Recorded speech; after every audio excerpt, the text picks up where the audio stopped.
This is Leta Powell Drake reporting from Hollywood. With me this morning is Jameson Parker, one of the two stars of Simon and Simon. We're in the 4th season now for Simon and Simon. And Jameson, I must admit, when I saw the first show 4 years ago, I didn't think it was going to make it. I really didn't. I didn't know who Gerald McRaney was. We'd seen you, but he was relatively an unknown, and I said to myself, well, that show is not going to make it. When I saw the first show 4 years ago, I said to myself, that show's not going to make it. Well, we were both proven wrong, weren't we? Yep. Do you know the ads that have come out now for Simon and Simon in syndication? Do you know the kind of promotion and publicity you're getting? Do you know how hard they're pushing that? No, I didn't. As a matter of fact, I'm glad to hear it. In fact, you know, I had a really feeling of I should have brought that along for you, because they've got you and Gerald McRaney and the ties all over and saying, it's a tie. You're getting full page spreads in all the trade magazines. Really? Oh, how nice. How many episodes have you actually done so that they know how far they can spin off into syndication? Well, let's see, let's figure it out. This is our 4th season. The first year was a half season because of the, whatever it was, actor strike, director strike, something. So we did 13 episodes then. We've done, we did 23 one year and 22 the other 2 years. I mean, counting this year. So that's 22 times 3 would be 66, that's 67. Plus 30, 70, 80. At the end of the season, we will have done 80 shows. You're going to be rich. Am I? Going to be, maybe you already are. I hope so. No, not yet. Oh, Jameson, I heard that you didn't even own a television set until you were 25, that you didn't watch television. Is that true? Yes. Why didn't you watch television? Well, all right, a variety of reasons. One, on the sort of most superficial one, a large part of my life was spent in Europe as a child, and Europe after World War II was busy reconstructing. They didn't have time or space for television sets. I mean, nobody had them. Two, my parents didn't believe in television. I mean, that's like Thurber-Zan, not believing in electricity. But it's true, they didn't. It just, my father once a year went down to watch the running of the Kentucky Derby, and if the Colts made it to the Super Bowl, he would watch that, and other than that, he couldn't have cared less. I mean, there was nothing on television that interested them. Did you feel slighted somehow? I mean, everybody else watching television, the kids could talk about what was on. Did you feel left out in any way? No, not really. Looking back on it, I realized that there are a lot of, you know, people have a lot of references that escape me, and a lot of, you know, frameworks, points of reference that I don't have. Like Beaver Cleaver's real name. Yeah, right, that sort of thing. I mean, they're filming Still the Beaver at Universal, and I had no idea what that was about. You didn't know who the Beaver was in the first place? No. Well, we won't hold that against you.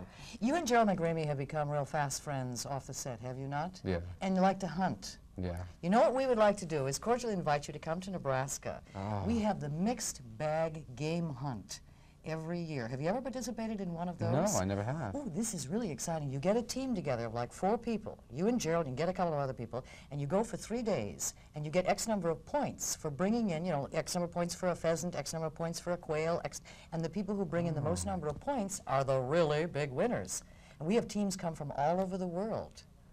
That would be wonderful, except the person I'd like to team up with is Doug Sheehan, because he's the best wing shot I've ever seen in my life. And given my total lack of ability to hit anything with a shotgun, I think it would be best to team me up with someone who's a pretty good shot. You know, he used to do commercials when he first started out in the business, and the first commercial was for a breath mint. Dentine Dynaments. And what happened? Oh, gosh, we filmed it on a beach, Jones Beach in New York. And it was March. The temperature was about 40 degrees and the wind howling down out of the north, and we were in bathing suits. And I was filming it with a young lady who is now quite well known by the name of Morgan Brittany. Oh, yes. And she stood on my shoulders for 12 hours. And her feet prints are still embedded in your shoulders permanently. Are you kidding me? It was Morgan Brittany. I haven't washed my shoulders since. It was so cold that after each take, she would jump down and they'd wrap us up in a blanket and pour hot coffee into us. It was bitterly cold. Well, I'm glad you've come from that to doing what you're doing right now. Would you set up a scene that returns you to the 60s Whatever happened to the 60s when you're talking with yourself? Do you recall that scene? Oh, and yes. Would you set it up for our viewers? Well, the premise of the show is that, well, that's wow.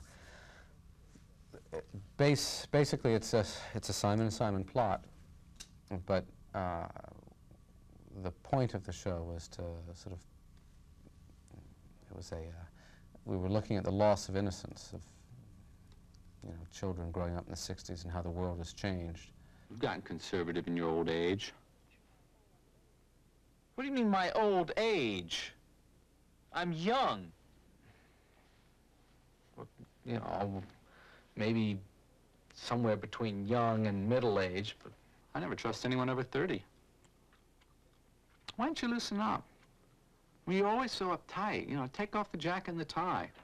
I happen to like wearing a jacket and tie, thank you very much.